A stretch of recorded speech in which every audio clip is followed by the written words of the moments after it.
Tonight, starvation on the streets of Gaza as family here watch in horror.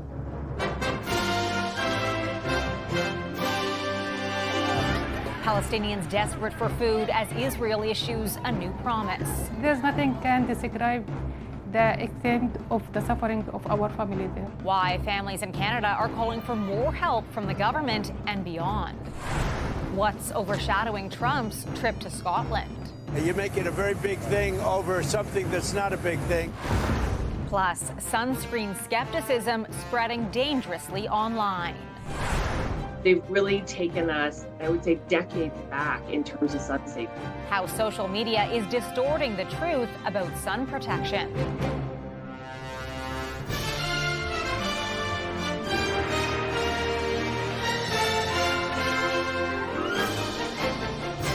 CTV National News with Heather Butts.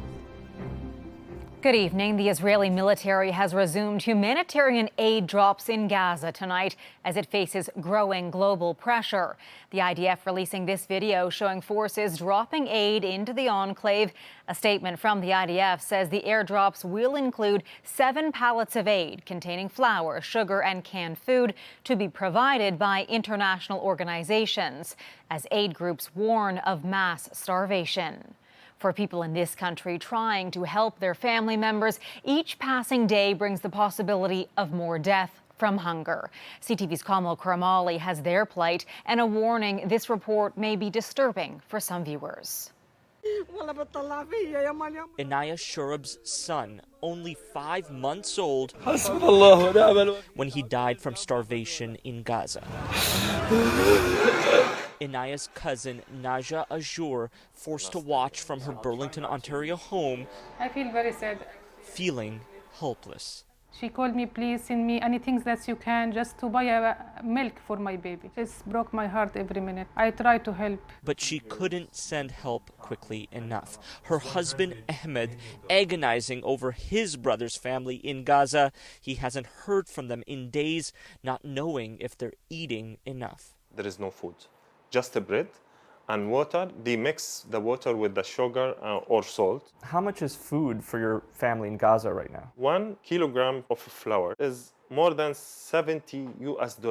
It's 100 Canadian dollars. Mass starvation taking a stranglehold on Gaza. In the last few days, more than 100 dead from malnutrition, says the enclave's health ministry. Just minutes away at the Gaza border, large crates and trucks of food can't get to the people who need them the most. This is a desperate situation, which is why you're seeing world leaders condemning Israel. Earlier this week, Mark Carney called Israel's denial of humanitarian aid a violation of international law. Israel's ambassador to Canada fired back, claiming Israel has neither interfered with nor blocked any aid. Israel has blamed international agencies for not picking up the tons of food waiting at the border, but the United Nations says Israel is preventing the deliveries, tying up aid groups with bureaucracy and not ensuring their safety. Aid workers face constant danger. Crossings are unreliable and critical items are routinely blocked. Today, Israel sharing pictures showing it was preparing to airdrop aid, not knowing when the food will land. But it can't come soon enough for this Palestinian family in Ontario. They just want to live in peace. They just want to save their children. Hoping their relatives are still alive to receive it. Kamal Karamali, CTV News, Burlington, Ontario. Canada's Minister of Foreign Affairs revealing tonight that Ottawa has just helped several Canadians escape the precarious situation in Gaza. Anita Anand's post on X saying in part last night the government of Canada assisted 11 Canadians, children traveling with their mothers, in leaving Gaza safely. It goes on to say Canada calls on all sides to negotiate an immediate ceasefire in good faith. Less than a week before Donald Trump's deadline to make a deal with Canada, and now the U.S. is increasing duties on one particular Canadian export. CTV's Colton Prale shows you what's getting hit and the American reasoning behind the latest blow. New American softwood lumber duties are cutting into Canadian businesses. Friday, the United States announced it's increasing anti-dumping duties on softwood lumber to counter the low cost of importing the material from Canada. up from nearly 8% to over 20%, and duties could apply retroactively to 2023. That's the real fear that people have. They're talking about not just losing their businesses or laying people off. They're actually worried about losing their homes. It's the latest in the ongoing trade dispute that shows no signs of ending, even with the threat of tariffs increasing to 35% next month, and the deadline to strike a deal just days away. We don't have a deal with Canada. We haven't been focused on it. The Prime Minister insists he'll only sign the best deal for Canada, but some worry the baseline is already set. And if Japan was willing to deal with kind of 15% tariffs across the board, that may set U.S. expectations. In Canada's hard-hit auto sector, it's estimated even a 5% tariff could cost over $1.5 billion a year and potentially drive manufacturers south. The president has made it very clear his views of the Canadian automotive industry and his desire to see that production repatriated to the United States. So it's going to be a bit of a rocky road moving forward. Meanwhile, a new report from the Canadian Federation of Independent Business predicts corporate uncertainty and tariff impacts will shrink the country's economy in the second and third quarter. Signing a deal with Trump that you can't rely on because he doesn't go by his word, and which might leave tariffs intact, that's not going to have any effect whatsoever on getting rid of that uncertainty. Canada's U.S. Trade Minister is heading back to Washington this week. Sources say Minister LeBlanc's meetings on Thursday were encouraging, and his return is a sign of potential progress. Heather. Colton, thank you. So what could Canadian negotiators give up to try and get a deal? Canada's dairy sector may wind up as a pawn. We'll look at what's at stake in that industry later in the show. As Canada looks to ink a trade deal with Trump, the president has his sights set on a deal with the European Union. He's in Scotland, where he'll meet with leaders of the EU and the UK. CTV's Jeremy Sharon reports. A visit to Scotland for U.S. President Donald Trump started Saturday on the links. Around at his golf club in Turnberry, but the White House is calling this 5-day trip a working visit. We'll be working on a deal. We'll see if we make a deal. Ursula will be here, highly respected woman, so we look forward to that. That'll be good. The president is slated to hold bilateral meetings in the coming days with UK Prime Minister Keir Starmer and with European Union President Ursula von der Leyen. I expect that they will sign something. I expect that it will come down, but it will still be a substantial tariff, and trade between the EU and the US and between the UK and the US will be down. But his trip is seen by some as a distraction from some of the heated controversies the president faces in Washington, where he's been dogged by questions over his relationship with Jeffrey Epstein and a salacious letter he reportedly crafted for the sex offender's 50th birthday. That's not going to be enough, and it's certainly not going to be what the president needs to actually be able to turn the page on this Epstein saga. And the president's got a 5-alarm fire. That fire is going off, and it's going to be here when he gets back. But his arrival to Scotland was met with backlash, too.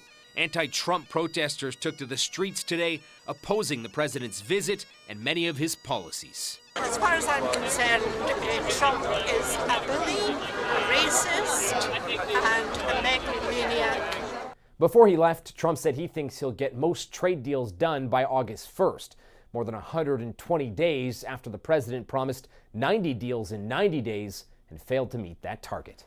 Heather? Jeremy Sharon for us in Ottawa. Thank you. A controversial American singer who's already had permits revoked for concerts in Canada is set to perform in Toronto Sunday night. It comes after officials in Montreal fined the church where he held a concert last night.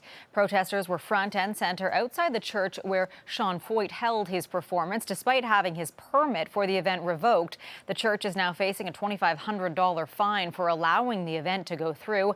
Foyt, described by some as a mega star, has spoken out against abortion and the LGBTQ+ community. 6 of his previous Canadian concerts have been cancelled due to security concerns. Foyt still has more concerts scheduled in Western Canada. Heat and high winds are fueling flames in the northern part of Manitoba, where wildfires are threatening a number of communities. CTV's Alex Carpa takes a look at the wildfire outlook in that province and how people are coping with evacuation orders. Firefighters are desperately trying to save the town of Leaf Rapids, where a wildfire has now spread into the community. A lot of anxiety still.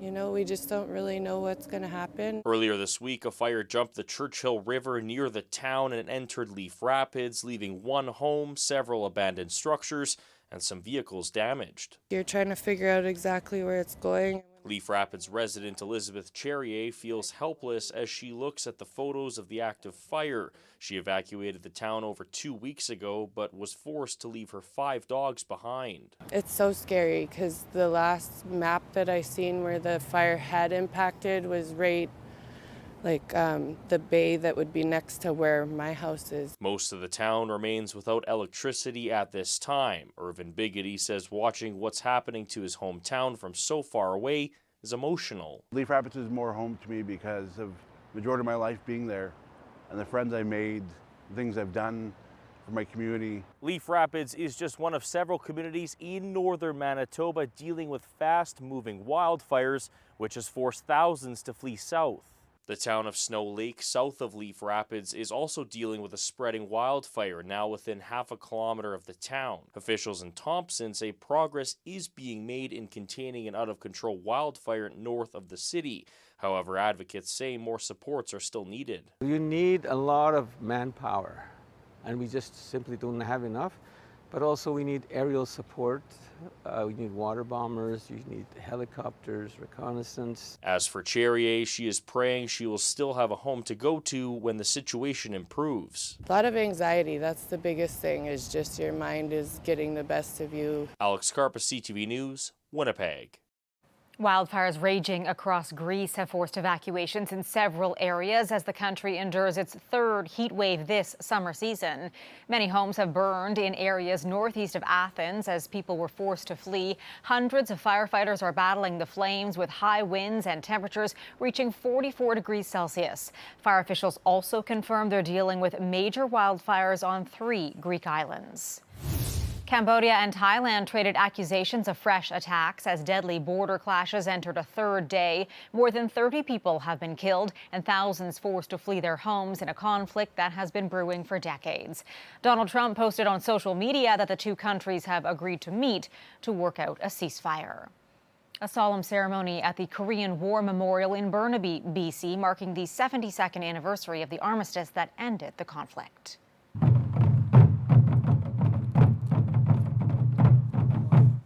Veterans, local politicians, and members of the Canadian Forces gathered at the Ambassador of Peace Korean War Memorial. Returning to the trade war now, many are wondering what Canadian negotiators may be willing to give up in order to get a deal. The Canadian dairy sector has long been a target of President Trump, and farmers are now warning about putting their industry on the table. CTV's Mike Licouture shows us why. Peter Reuter puts in 80-hour work weeks on his small dairy farm in Ottawa's South End. He says he makes a decent living because of supply management. We're actually at a huge disadvantage compared to the U.S., compared to other farmers, because if I can't find a home for it in 2 days, I have to discard it. And if discarding milk makes you no money. Canada has been ripping us off for years. President Donald Trump has railed against Canada's dairy, saying it's unfairly protected by high tariffs on U.S. imports. Supply management sets production quotas for dairy, poultry, and eggs in Canada. It's meant to provide stable pricing for both farmers and consumers, and it keeps foreign suppliers from flooding the market. But opponents argue it also keeps costs higher. Just in the dairy sectors, costing the average household, up just under $450 a year. Proponents point out the Canadian system keeps farms smaller, insulating them in the event of a major health issue like bird flu. When avian influenza hits a facility of 8 million birds or even 2 million birds, that is a really significant whack to one's ability to supply the population with the eggs they require. A bill preventing supply-managed sectors from being included in future trade negotiations did pass Parliament with strong support. However, there is concern that Canada will again have to make concessions on dairy, poultry, and eggs like the last time a deal was struck with U.S. President Donald Trump. There's probably going to be some give and take on the part of Canada with respect to our dairy regime, but I don't expect that it will disappear. In the last negotiations, Canada allowed U.S. dairy farmers access to about 3.5% of the domestic market. And Canadian farmers worry if more access is given to Americans, could mean the end of their livelihoods. There's no farmers, there's no food, and if there's no food, there's no us. A message Reuter hopes Canadian politicians remember as they negotiate a new deal. Mike Lecouteur, CTV News, Ottawa. Coming up, courting conspiracies. They want it to go viral. They want it to be controversial. How social media misinformation is ramping up your risk of cancer. Plus, rescuing the rescuer. Why this animal advocate is reaching out for a helping hand.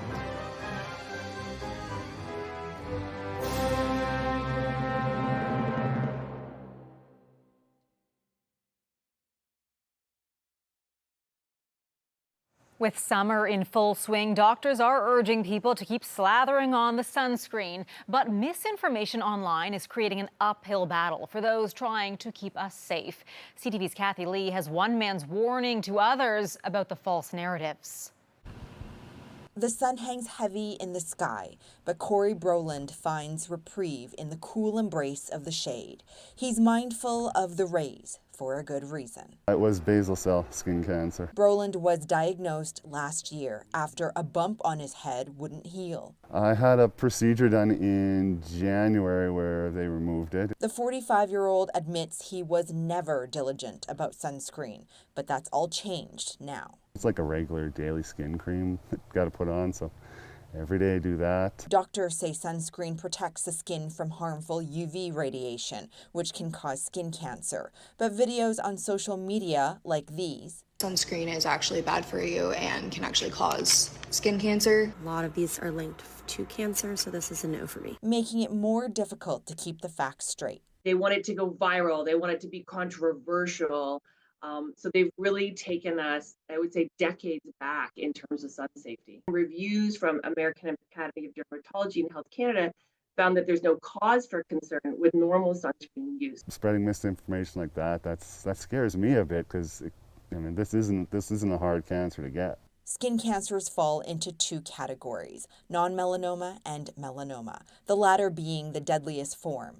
Data on Melanoma Canada's website shows in 2024, more than 11,000 Canadians would be diagnosed with melanoma, up 17% from the year before. Broland is thankful he wasn't diagnosed with melanoma, but he's not in the clear yet. That one popped up about. He'll need to be treated again for a cancer spot on his face, found shortly after the one on his head healed. They'll just cut it out layer by layer. And until that appointment, Broland will continue to be sun safe. Kathy Lee, CTV News, Calgary. Still ahead tonight. Why dozens of creatures at a PEI shelter face a new danger.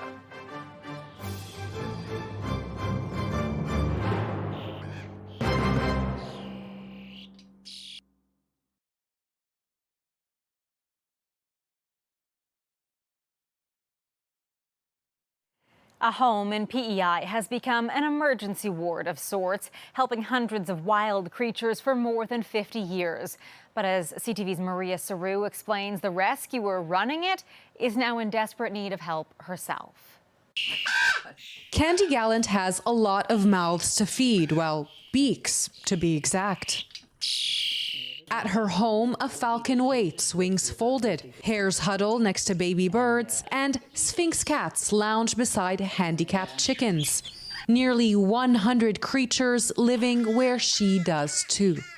I'm the crazy lady with all the animals. For more than 50 years, Gallant has rescued, rehabilitated, and released PEI's wildlife. But now she's 74 and exhausted, still working 18-hour days, taking constant calls, daily deliveries. She's just very tired. And triaging every injured animal. And what happens if I die tomorrow or I break my hip? There's going to be a lot of animals that aren't going to live. That bothers me. Sorry. Without this refuge, many of them would likely be put down. PEI's animal clinics are stretched thin and face restrictions. For example, in 2022, the Atlantic Veterinary College stopped accepting wild birds like these crows here because of avian flu risks. Gallant's hope is her intern will take the reins, but Mary Rose Carson already juggles a full-time job with her animal work. It's very hard to say no. When people call and they have an animal in distress. If we have a facility, I believe we'd have more people that can help. A new outdoor cage is being built thanks to $50,000 from the provincial government. But training, awareness, and more helping hands is what it'll really take to keep the rescues going. Gallant says despite the hardship, she wouldn't change a thing. More animals will arrive and her door will open. Maria Saru, CTV News, Miss Cush, Prince Edward Island. Still ahead, a cut above. How a young barber is using his scissor skills to help those a world away.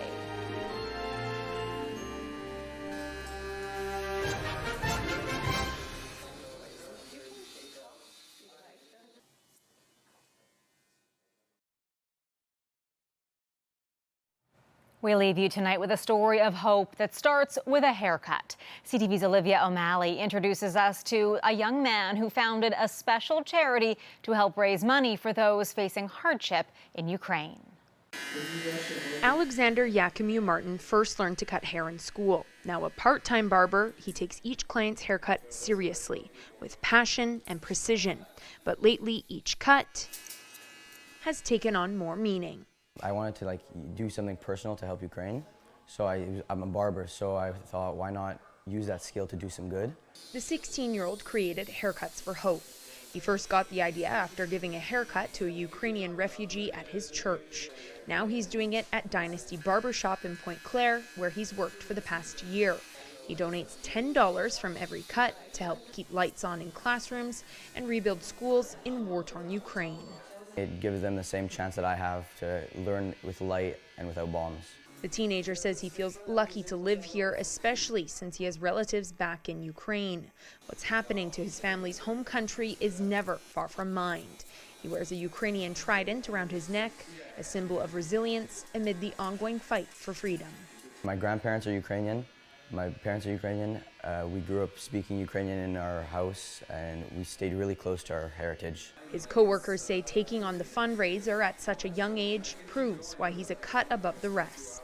I'm super proud of him, and all of us here are. It's super cool that he could use his passion and his craft to fund this whole thing and make a real difference in the world. Yakimu Martin is well on his way to raising his goal of $1,000. It's nice knowing that my money's going to a good cause. You want texture powder or no? Especially when his clients are so pleased with the end result. I love it. It's great, yeah. He's an amazing barber. Yakimu Martin hopes the buzz continues to grow so he can give back even more to schools in Ukraine. Olivia O'Malley, CTV News. That is our newscast for this Saturday night. I'm Heather Butts. For all of us at CTV National News, thank you for watching. Good night, and I'll see you again tomorrow.